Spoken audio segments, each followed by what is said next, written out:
I think we're going to start.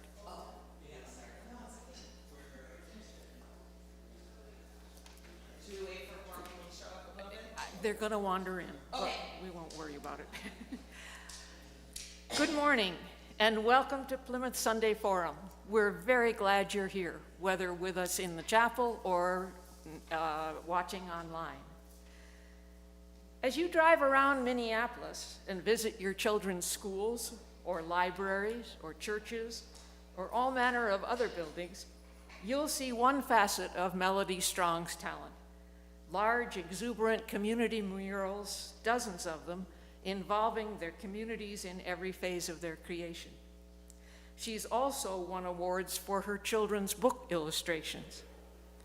But this morning, we'll be introduced to yet another phase of her talent. When you walk through the Plymouth Gallery now, you see striking paintings and art full of color and much more intimate themes. It illustrates her journey into her heritage, and Melodee Strong has been on that journey for a couple of years now, and she'll tell us about it. Melodee, it's wonderful to have you here. Thank you. Jackie.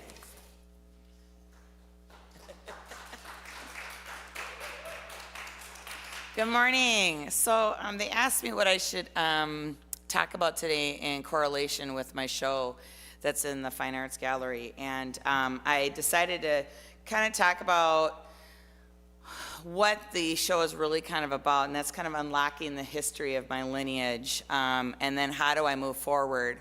So that's kind of the title of oh, I went the wrong way. Uh-oh, I think I messed up. Oh, there we go. Are we good? Okay. So the purpose of my show and why now, because I did the show last summer, and I had an opportunity to show my work at Northeast Sculpture Gallery in Northeast Minneapolis. And I had the opportunity to present in September, which is Hispanic Heritage Month. So I thought it was like a really great an opportunity for me to showcase my heritage as a Minnesota Latina in this space. And I thought it was really serendipitous as well because I was turning 50 that year. So I turned 50 this past May. So it's like leading up to turning 50 in my last year of 40s. And I've had a lot of painful things happen in my family in the last 3 years. And at that moment, I wasn't really talking to my mother anymore. And I haven't really had a relationship with my father since high school. So I was kind of like reflecting on the fact that I still didn't have, like, why am I in this place turning 50 and I have these sort of kind of broken relationships with my parents. So it was an opportunity because I can't really talk about me without bringing them up.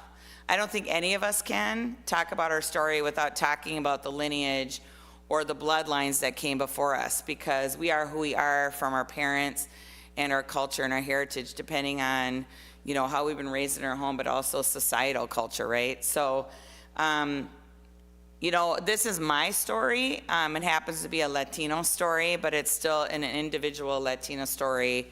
And I hope that you gain some understanding of, my story and how my family has had to cope with some things throughout the years, but also make connections, because I think that it's not just a story of a Latina girl in Minnesota, but any kind of immigrant child that is raised in Minnesota or in any state in the United States. I've had people comment with me that they find connections to their own story, and they're Russian, they're from Sweden. So I think there's some similarities there, but there's also obviously some cultural differences as well, because we're not Swedish by any means, but you know what I mean. So moving on. So I put this picture up of me because as as I've been aging, everyone is now, when I walk up to someone, they're always like, dang, you look like your mom. So I'm getting that kind of reaction as I've been aging. And I thought I took this selfie in the car. I was heading somewhere, I don't even remember. And I was like, okay, y'all are right. This is the one time when I actually looked at this picture and I saw my mother. I was like, this is crazy.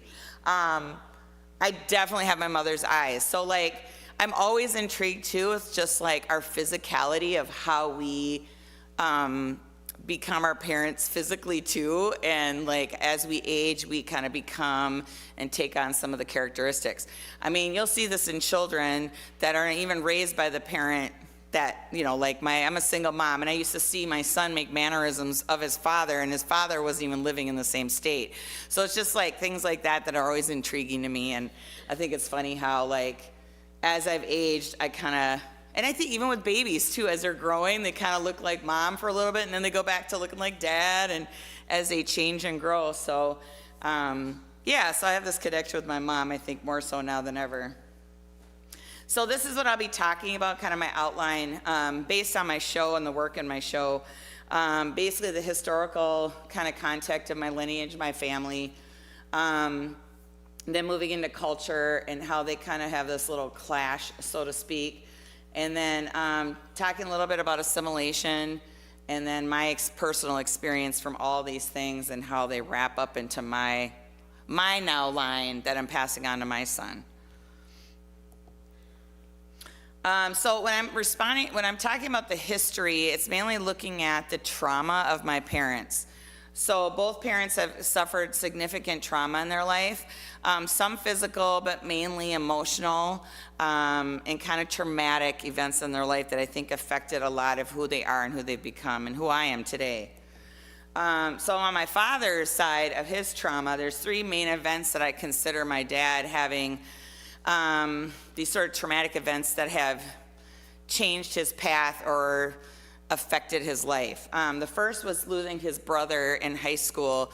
The oldest brother, Ronnie, who died in a motorcycle accident, he was like the golden child of the family. He was the one both parents loved. He was the favorite.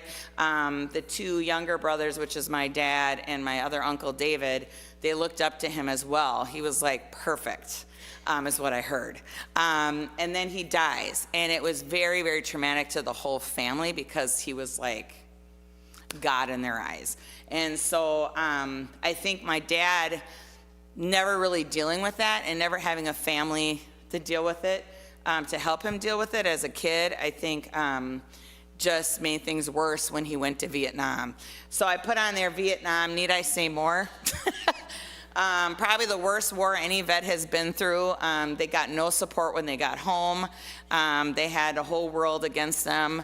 Some didn't even have a choice to go. My dad did choose to sign up for the Marine Corps and go into the Vietnam to escape his family, is what he told me. So he'd rather go to war than stay back and deal with the abuse he was feeling in his family. So he went to war instead. My dad survived it. The only thing that I'm aware of, other than the mental trauma he experienced, the only physical trauma he experiences now is jungle rot from sitting in the water for weeks at a time. My dad crashed his helicopter 11 times, survived that. He has no bullet wounds, no I can't say it. Shrapnel, thank you. And he had no, that we're aware of, he's had no connection or exposure to Ancient Orange. So he miraculously made it through Vietnam so he could make me. Because as soon as he got back and he was in California, that's when he met my mother in Los Angeles. Then, as we were growing up, I heard nothing but wonderful things about his Aunt Rachel, which was like, I think he wished that Aunt Rachel was his mom. My Uncle Dave also thought very highly of Aunt Rachel, so I think when she passed away, that was kind of it for him, and that's when his alcoholism just really took off. And anyone who's associated or knows a Vietnam vet, if they weren't smoking pot, they were drinking Budweiser, and my dad was the Budweiser drinker. So that's why there's a lot of Budweiser in the show when you go to the gallery. So these are the pieces that I kind of created that relate to my father's alcoholism, and his alcoholism of choice was beer. He didn't consider himself an alcoholic because he said that beer wasn't hard liquor. So in his mind, to be an alcoholic, you had to drink like brandy or whiskey or something brown. But my dad drank at least 48 cans of beer a day, so at least 2 cases. And the reason why I have the cans kind of crumpled up along with pussy willows and thistles and tree branches and stuff, because as I would play in the woods, I would find all the crumpled up cans. So my dad was like literally hiding it from us. So he'd like chuck them from the door of his car. He'd come home from work, probably chug a lug a couple or few or whatever, and then he's tossing them in the ditch along the road that we lived on. So I grew up in St. Francis, Minnesota. I lived on a dirt road my whole life. It got paved finally, I think, in the 2000s. They finally paved it. But that, yeah, so I was a little country girl. So I grew up in the country, in the mud and the mosquitoes and the poison ivy and all that. So, but pussy willow is my favorite. I used to walk, I remember walking through the woods and just kind of stroking them as I walked because I loved how they felt. So it's like this, it's called nature versus nurture, because it's like the nature was nurturing me, but my dad was also trying to nurture me through his alcoholism. And he kind of disrupted my sanctuary or peace because the beer cans reminded me of his illness. So then to make kind of poke fun at my dad too, so I have that pour some more. So it's kind of a play of words. My dad always kind of made fun of my mother's language, which is Spanish. And when he'd be drinking, he'd say, "Go get me a cerveza, pour some more." Instead of por favor, he'd say pour some more. He thought he was funny. And that's kind of how he laughs too. So yeah, so that's why I created that, because that's kind of the funny part of my dad. My mother's trauma, hers is a little bit different. Hers is of abandonment. Her mother left her. She's unsure of the age, but somewhere between 3 and 5. My grandmother used to go to the laundromat in Peru. So my mother grew up in Lima, in a little area called La Quinta, which was like where back in the like 1900s and so forth, a lot of diplomats, that was kind of their area. And as time progressed and earthquakes kind of came, the area started to kind of decline, and eventually a lot of poor people live there now because it's like dirt floors, and it's just kind of, it's a little beat up from the earth moving around so much. But during the time my mom lived there in the 40s or the 50s, you know, it was still pretty nice. So my grandfather worked for, I think, the post office or the railroad, I can't remember, but it's one of those. So they had a pretty good economic situation. They weren't like poor, but they weren't rich. So they were pretty comfortable. And there's really no middle class in South America, but my mom probably grew up in upper class more than anything. So anyway, my grandmother, my grandfather had 20 years between them. And my grandmother married my grandfather and had 3 children, and my mom's the baby. And one day, my mom was standing outside with my grandmother, and she goes, "I'm going to the laundromat." But my mom thought it was really interesting. Her memory is that her mother didn't have her laundry basket. So then she left and never came back. And over time, her siblings, her 2 older siblings, told her that her mother died. That's my grandma. Her mother died. So she was thinking this whole time Mama was dead. So she was kind of grieving that and living with that, and then kind of moved to the U.S. when she turned 14. My grandfather wanted her to go stay with her older siblings from my grandfather's previous marriage.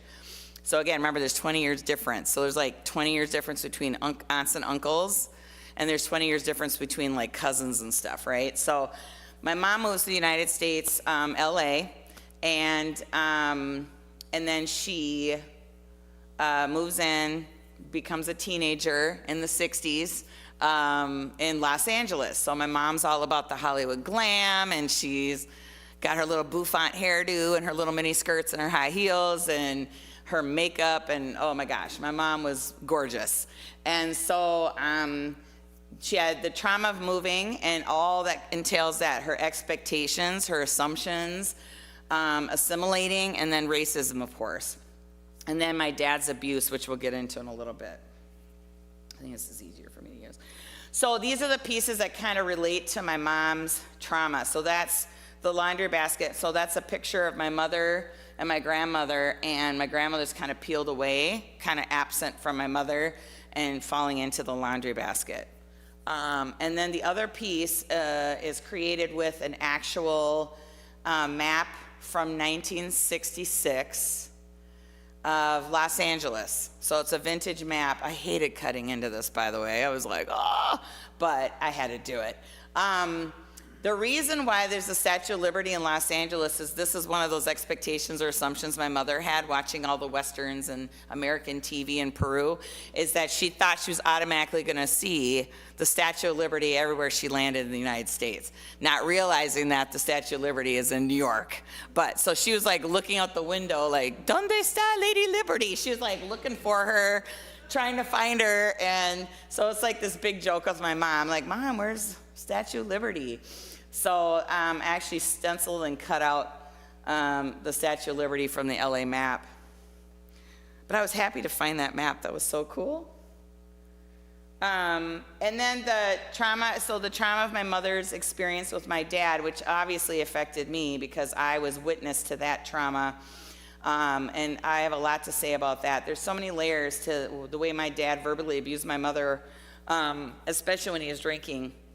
But that people always say that, like, your parents, they say to each other gets absorbed by the children, and it certainly does. My dad never laid a hand on me, never talked bad to me. It was always towards my mother. It was always towards my mom. The other thing, there's a lot of things with racism and, assumptions of my mom being Latina, but one of the things that drove me crazy throughout my entire childhood is that people, when they heard her accent, would like start to raise their voice, like she couldn't hear.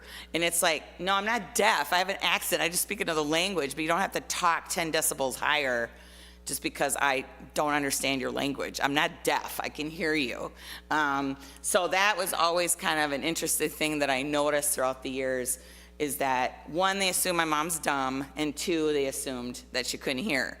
So that's why I have the screen print that says, "I am not deaf. I have an accent." Now, the piece that that's actually my mom standing in front of the piece when I had it on display last fall at Northeast Sculpture Gallery.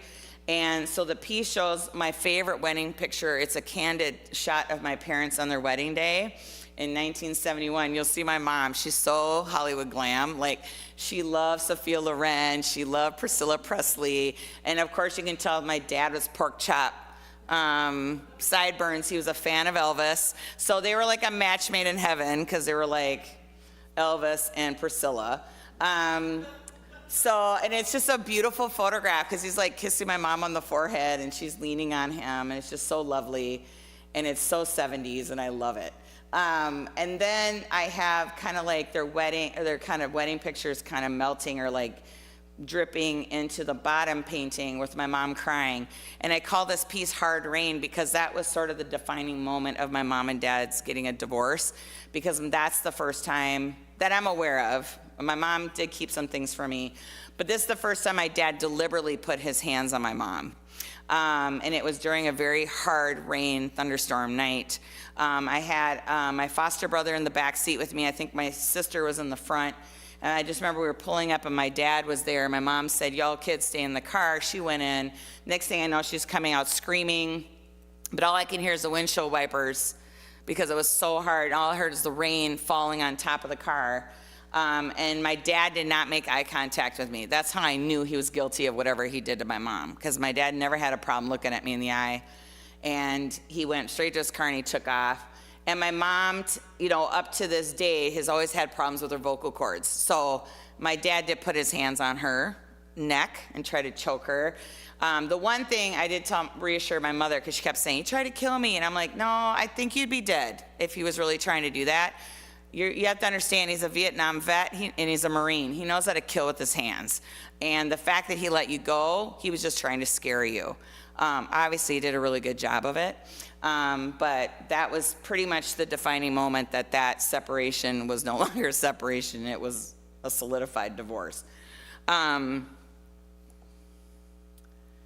So, culturally, this is always fun to talk about. So, yeah, Peruvian. I was raised as a Peruvian in my mother's home. Very proud of her Peruvian-ness. And then you have the Minnesotan, which my father is very proud of being Minnesotan. Not even just proud to be American. My dad was proud to be Minnesotan. And he always made it very clear how proud he was of being Minnesotan. So I was raised with this sort of Minnesota mentality and this Peruvian mentality. And it was weird because, like, my mom was so proud of it at home, but then she would like cover it up a little bit in public. And like, she didn't always stand up for herself when I think she should have. And I think she just wanted to kind of keep the peace. Now, I did tell you where I was growing up, right? St. Francis, Minnesota. Which to this day, it's starting to get a little browner, but not really. And it's still Trump territory. Yeah, my mom had to pretty much assimilate and kind of take the advice of the people surrounding her. And then, of course, her white family, my grandmother intervening and saying some things to her to make her make some changes to how she wanted to raise us. So the piece, this is called Minaruvian. This is a piece I created as my promo piece last year, but it's basically my eyes within the state of Minnesota with the NASCAR lines. And I picked the condor because he's kind of flying and being free. And then I have, I think they're Mongolian flowers because they are they cosmos? I think they're cosmos. Well, they're the most resilient flower on the planet. They can like literally live through any kind of freezing situation or hot situation. So the other cool thing about I always yearned for things that represented me. So when I had an opportunity to create a ceramic piece, I wanted to create a nativity that represented me instead of just white Jesus with white people around him. And I thought, well, I'm gonna make a little Peruvian Jesus. So I have the little Inca kind of Peruvian, and then instead of a donkey, it's a llama. So I really just kind of took over the whole idea because this is something I've been seeking my whole life. And I was like, dang it, I'm just gonna make my own. And that's what I did. You can always find like little Mexican nativities. And even in Latin America, when you find a nativity, it's gonna be white. So I was like, nope, I wanna make my own. And they're gonna have brown skin and my little Jesus is super cute, by the way. And he did blow up the first time I made him. He blew up in the kiln, so he's Jesus number 2. So, my poor little Jesus. So anyway, and then the little poster on the left, the screen printed, my English is not very good looking, actually became a famous saying by Celia Cruz. And when she'd be in a concerts and she'd be talking and she'd get her English mixed up and she'd always say, my English is not very good looking. And this is kind of a statement that's been adopted by the Latino community. So like, actually my ex-husband and I were talking a week ago and he actually said this on the phone because he kind of screwed up his language. He was mixing up the English with the Spanish. He's Panamanian, by the way. And then he goes, my English is not very good looking. I start cracking up. I'm like, that's like in my show right now. That's so funny. But you'll hear Mark Anthony, he puts this in his music all the time. He's always saying, my English is not very good looking when he's singing. So there's always, so it's not just like the Peruvian thing, but it's like the Latin culture, right? So like this whole thing of like, my English is not very good looking, you know, the nativity, you know, the clash between like traditions and customs. Like, I know my mom said that her and my dad, I actually had the same conversation with my ex-husband raising my son, the whole like Santa Claus conversation, like, do we celebrate Santa Claus? Do we Papa Noel? Like, what are we doing here? So we have to have these conversations about how we want to raise our kids in America because, you know, they go in and say, oh yeah, Papa Noel's coming, he's leaving my gifts under my bed. You know, his peers in school are gonna be like, what? Like, no, Santa comes down the chimney. So it's like stuff like that. So these are always kind of things you have to talk about and kind of think about and consider, like, you know, how are my, you know, what traditions and stuff are going to be placed upon me? And my parents had to make that decision. Something my mom neglected to do, and I wouldn't say neglect, she just probably chose not to do it. But again, this is the other thing. She moved to the United States when she was 15. She lost a lot of the tradition, you know, when you're like, you know, kind of becoming who you are. She didn't know how to cook Peruvian food because she never had a mom teaching her, right? Then she goes to California and it's like, you're right in Hollywood. You're like, it's American. You know, she's getting fast food burgers and fries on, you know, people delivering it to her on skates. So it's like, she didn't know how to cook. She didn't know the traditions of Peru pretty much. She really just, yeah, so she really lost a lot of that too. So one thing I learned when we went to Peru is on Christmas, actually I learned this in high school when we were hanging out with a lot more Latinos in St. Paul and stuff. And they had like Christmas Eve where you go around all night long to everyone's house and you're eating, dancing, there's fireworks, da-da-da-da. And I'm like, this is totally awesome. And then my mom's like, this is what they do in Peru. And I'm like, why have we never done this? So I was like perplexed. And then I learned that this is precisely what we do. And the other thing that's different about Peru than us, it's summer in December, so it's a little easier to hop around from house to house, and it's warmer outside. It's like 80 outside in Peru, or at least in Lima, for them to hop around and eat and drink and dance and all that stuff. So when I bought my house, that was a tradition I wanted to make sure my son knew about. And to this day, now my son is doing it in Florida. So he's gonna have, so last year was his first, we call it a Christmas Eve open house. So he had his first last year, and now he's doing it again this year. So I've been able to pass that on to him. Not only is it a Peruvian, but it's pretty common in Latin culture, especially in South America, that they're up all night for Christmas Eve. Like, we're celebrating at midnight. It's like New Year's Eve. We celebrate Jesus is born, the Latin music comes on, and we are dancing. And it's super fun. And then with so much food, yummy, yummy food. Okay, so part of that too is people always asking me, what are you? My whole life. Because I'm mixed too, right? So they're like, what are you? Like, I've been told I look Syrian, Egyptian, Italian, Spanish, Latin, mixed, so black. People still think I'm black to this day. It's hilarious. So it's like, yeah, I love that people don't know what I am. I mean, it's fine. I don't care. So I let them figure it out. But I consider myself Minaruvian. And the reason why I label myself that is a Puerto Rican friend of mine. We were hanging out at a bar. And he was like, you are too sassy. You got to be from New York. I said, no, I'm from Minnesota. He goes, there's no way you're from Minnesota. You're too dang sassy. And I said, well, I am. I'm from here. I was born and raised here. He's like, we got to come up with a name for you because you're like a New Yorican. Because you're like born here, but you're not like acting like you're from here. What's another name? Like, you're not New Yorican. He's like, Minaruvian. I said, ooh, I like that. So I am Minaruvian. So I do not have the Minnesota Peruvian flag, the Minnesota Peruvian flag. My son got that from me. He's like, Mom, I want that. So he has it currently hanging in his living room. Because he was born here too. He's born in Minnesota, so was I. So I actually replaced, that's funny because they're actually redesigning the Minnesota flag right now, which is really cool.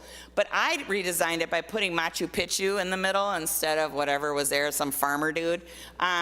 So I put Machu Picchu in there, and then I put Minaruvian where Minnesota usually is. And then it's made from a Peruvian textile. And then I put the little, the trim with the balls, like that's so Peruvian to have like the trim with the balls on it. Like I remember my mom making me all these clothes when I was a kid and they all have the little ball trim on it. It's hilarious. And it's so cute, but it's like, oh my God, I have to put the balls on these flags because that's so Peruvian. And then I made the United States flag with the red textile with the same lines, and then I filled it in with white ribbon, and then I replaced the stars with 50 iconic kind of iconography symbols of typical traditional textiles, Peruvian textiles or Peruvian ceramics, things like that. So that's what those were replaced with. So yeah, I am hashtag Minaruvian73. So when you see my murals, that's what I'm signing it with. So that's me. And we were talking about this before, like facial features and physical features that resemble our parents. So this piece really is just showing an overlap of how I look like my mom, but I also look like my dad. And now because I'm aging, I'm moving towards my mom more. But that's me and my mom at the show last year.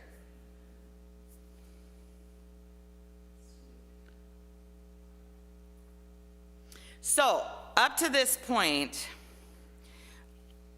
I've had a challenge with not only my upbringing, but in my adult life. So from like 18 to like now, my place in the world as a Latina, because my experience I've been kind of tugged in both directions, and then I've been pushed away in both directions, right?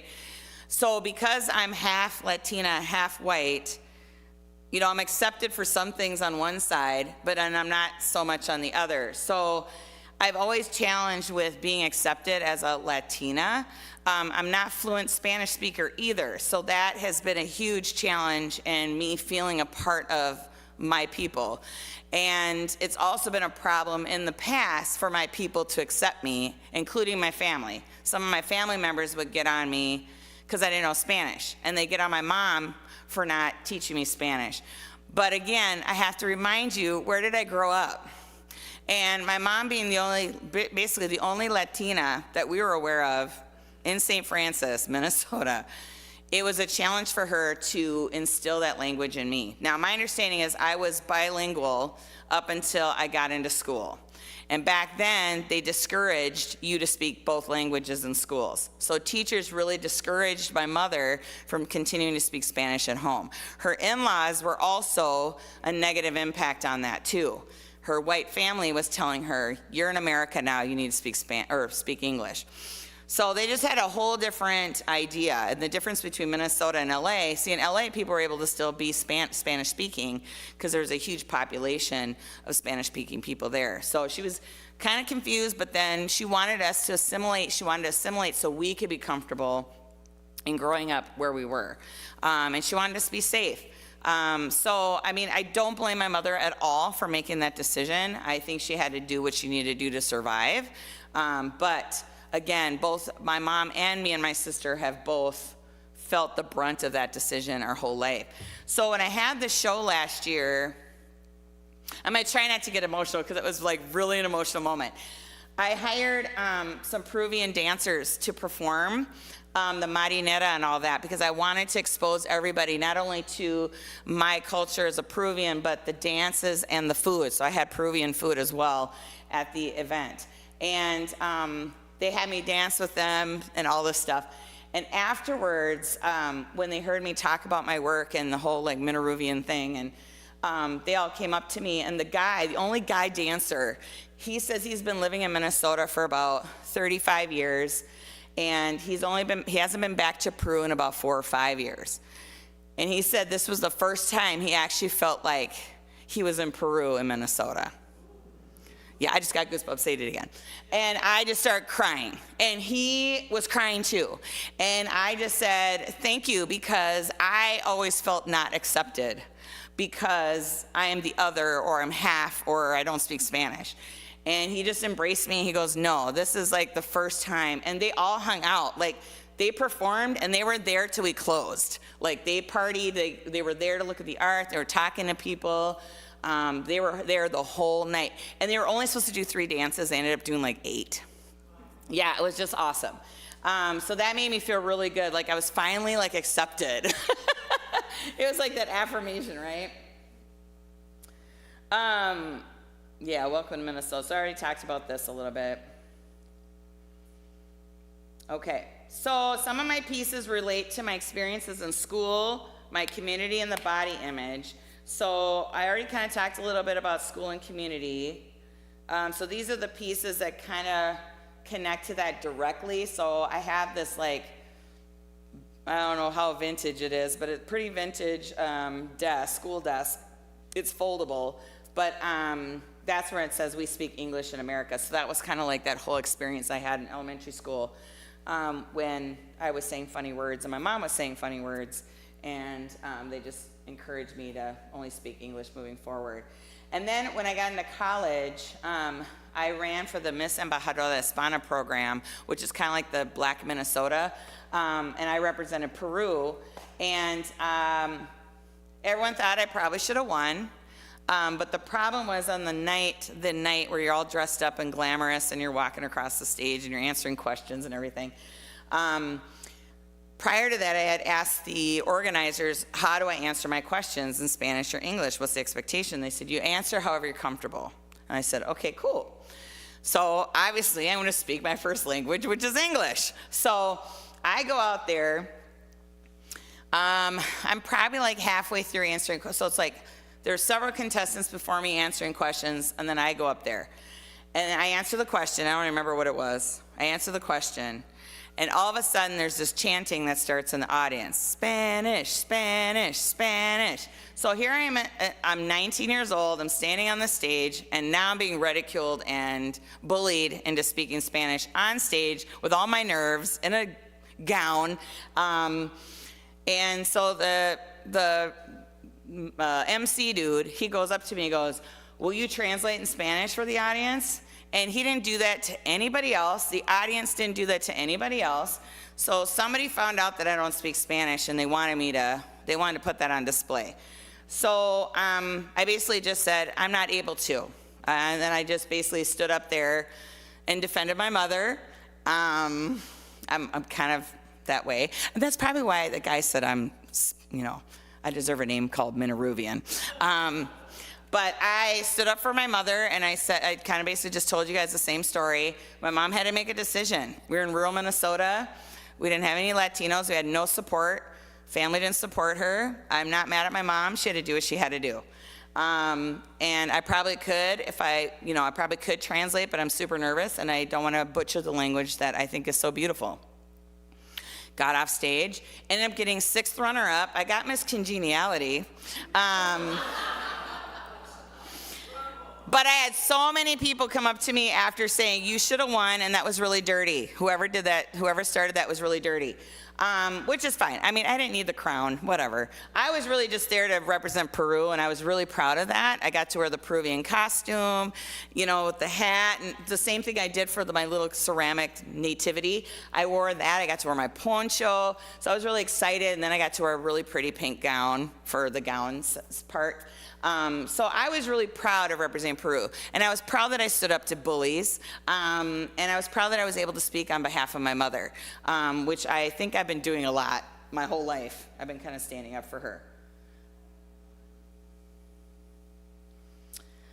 This piece, it's called Spanglish, because when I'm trying to think about how to talk to my family or like people in the community, I have like these little bubbles of words that are trying to connect, and I have to like try and translate. And I don't know if this is the same for people who are learning English, but this is how I visualize my brain and what I'm going through. So they're supposed to be hanging from like a mobile. So the picture on this side, that was the first installation. So they were actually hanging from the ceiling, so they kind of spun around and they were twisting around.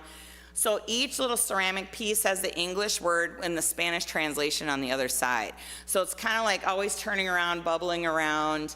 Different colors represent different types of words, so like verbs, adjectives, questions, like things like that. So every color has a significance as well, but they're kind of moving around, and the top of it, each mobile says "Como se dice," which means "How do you say?" Because I've been saying that my whole life. "Como se dice?" Like, how do you say that?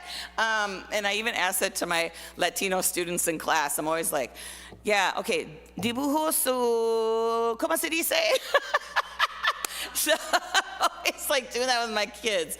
So, and it's cool because I've been learning a lot with them, and they've been learning their English through me too. So it's been kind of fun. So that's kind of how I visualize it. And in this installation, it's just against the wall, so you can't really see it interact with space, but I think it still tells the story.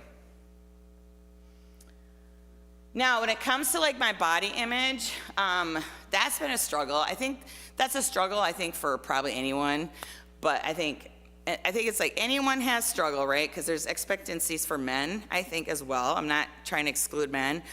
But there's a whole lot more emphasis on women, right? So women have to look a certain way, especially Every culture has their version of what a woman's supposed to look like, right? And what her body type and everything. So you have that. But then you add the extra layer of like your dad's view, because your dad is the first man you fell in love with, right? And you hear your dad putting down your mom your whole life. And you think your mom is the most beautiful thing on the planet. I did. I loved my mom. I used to just sit in the bathroom and watch her put her makeup on. I adored my mother. I thought she was the most beautiful thing. But then I had this contradictory viewpoint, and my father always putting her down, calling her obese, all these things. And I'd be like, my mom ain't fat. But again, the American standard of what a woman's supposed to be look like and shape like is much different from what Latino people think. And I was watching J-Lo, as a matter of fact, while I was doing this painting, the J-Lo documentary came out on Netflix. I don't know if any of you have watched it, but she was talking about when her, excuse the language, but her ass became like a major topic. And she was always kind of weirded out by that. She's like, why is my butt such a big deal? She's like, everyone I grew up with has a butt. Everyone's got curves. Everyone in the Bronx has curves. Every Latina, every woman I know has a body like mine. She goes, what is it with America that's making a big deal about it? Well, it's because our idea of a woman's body is supposed to be straight up and down. There's no curves, there's no booty, there's no boobs, there's nothing.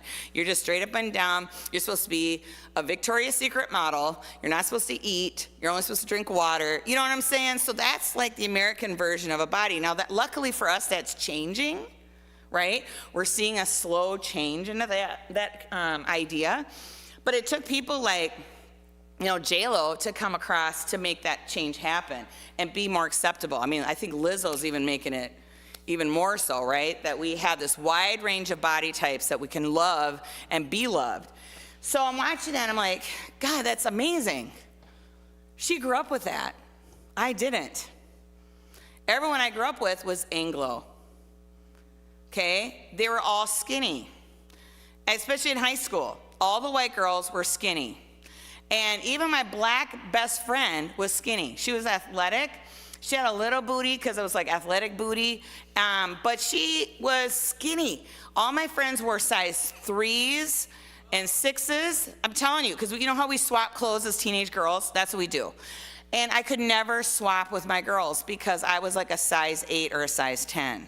And it was mainly because I had thick thighs. And I remember when my aunt came from Peru in 2000, she used to compliment my thick thighs all the time. She's like, you got thighs like your mom. And I'm like, yeah, but that's not good. I always thought it wasn't good because I couldn't fit into my white girlfriend's pants. So I've been growing up my whole life. When I started to kind of accept my curves for what they were and my thickness for what they were is when I met my ex-husband.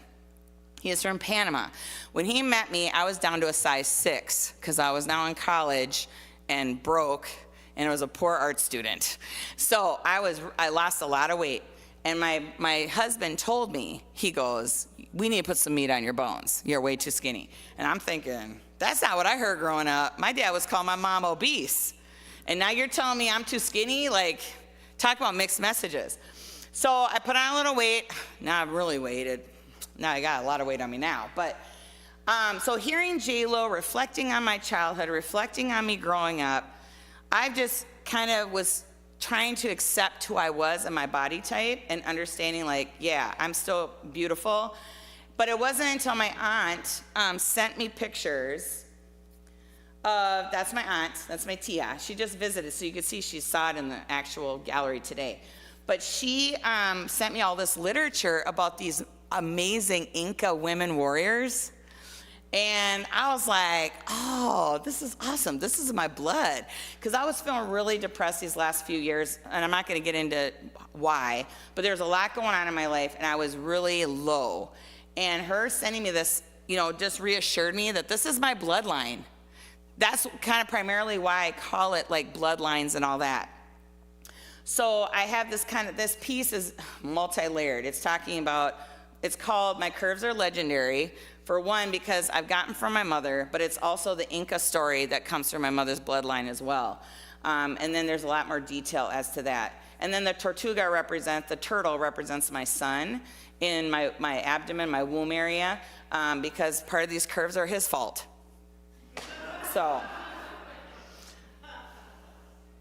So this is my family visiting my work. They loved it, by the way. And I love that they loved it, like they still got it and understood it. Oh, and then I also wanted to prove I am Minaruvian. And I didn't buy this from NFL.com that was trying to take advantage of my culture. I bought this from a Mexican store. So, no money to the NFL for this, but this might be a novelty to any like normal, like regular person, but to a Latino, this is big. Because it's like blending our culture with like who we like. And Latinos are very strong about their sports and their politics. So we're very passionate about those two things. So, yeah, anyway, this is the end of my little spiel. And if you have any questions, let me know.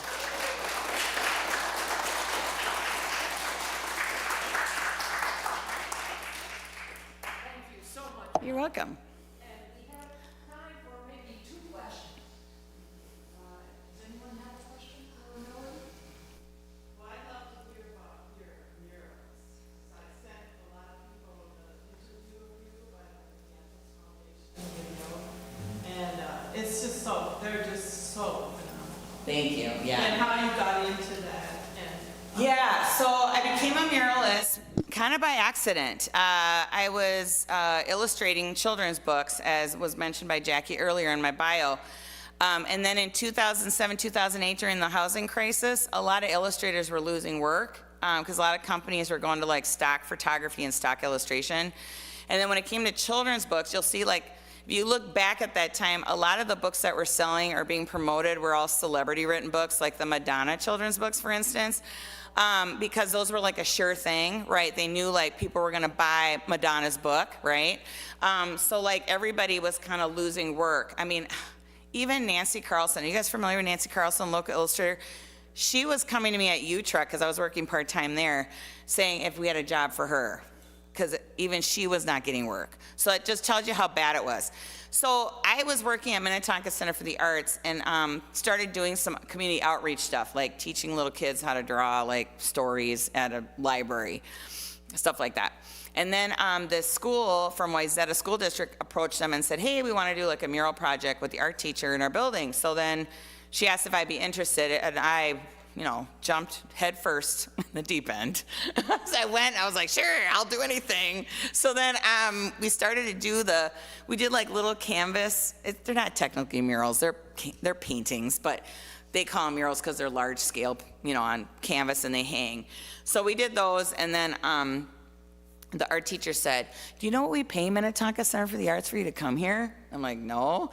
And then she told me, I'm like, I'm being pimped because I am not making any of that. So she's like, well, this is what we're gonna do. My principal wants you to do a mural for our entryway, and we'll just pay you, directly, and we won't go through Minnetonka, so you get paid. Because she's like, I don't think that's right that they're taking most of the money and you're doing all the work. So I was like, okay, cool, bet. So then I meet with the principal, and she's like, we want this entire entryway done. And it was 11 walls.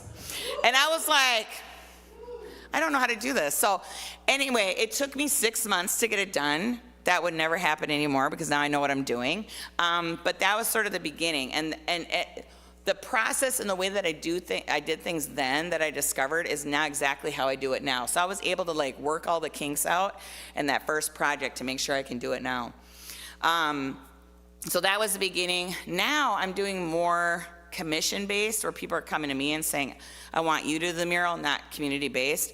Most of my murals in the Twin Cities, probably about 65 of them, are all community-based. That means that I worked with other people and they created it, designed it, painted it, and then I just kind of coach. These last few murals I've been doing for the RRR Fund, which is a post-George Floyd kind of rehab of the city situation. Those I'm doing out of my own vision. I mean, granted, the clients have their kind of idea of what they want me to do, but the Somalian community has been pretty open to me just kind of doing whatever I want. Especially Gandhi. He's a property owner on the south side along Lake Street. And he basically just said, just do you. I just don't want tagging on my building anymore. So whenever I have that opportunity, it's all about feminism, representing culture, and color. So those are like my major things that I like to do. I always like to put girls and women on blast. So all my murals are women. Yeah. they are, for the most part. No, in the schools and stuff, it's mixed up. Of course, I have wheelchair kids. But like when I have a choice to do what I want to do, it's all women. Yeah. The last one I did on Lake Street were twins. They're actually my students from Franklin. They sat for me, and I got to take their pictures so I could paint them. And Mom gave me permission, by the way. They're both holding a globe, and the world is kind of spinning around them, and stars are around them. But I wanted the twins to represent kind of like they're our future, so that's what that piece, and that's one of my favorites because I know the girls on the mural, so, and one of them's in my class right now, so that's really cute. So, did I answer your question? Okay. Yes. You go back to Peru, and have the young people in Peru change a lot? The last time I was in Peru was 2000. I have not been back since. I wanted to go the year COVID hit, because my cousin does, she works in the like villages and mountain communities, and she does a lot of like Christian outreach stuff, and she said her kids have been begging to learn how to paint, and I was supposed to go that summer to help them learn how to paint. Obviously COVID stopped me from doing that and going back to Jamaica, because I did that in Jamaica too. So yeah, I haven't been back. My family keeps coming here. They're like, we're coming to see you. I'm like, okay, that's fine. So. Well, I hate to draw this. No, you got your other. Some people have to go to church. Yes, now you got to go to church. And then I'll just kind of hang out in the gallery space if you want to come by and ask questions specifically about any of the other pieces. I didn't cover them all, but I'll be out there for a little bit if you have any questions. Thank you so much, Melodee. Your art really is a gift to us all. Oh, thank you. Please join us again next Sunday when Emily Bastian from Avivo will tell us about the first ever indoor transitional housing shelter with 100 tiny homes paired with wraparound services. So we hope to see you then, and thank you again for coming today. Enjoy the day.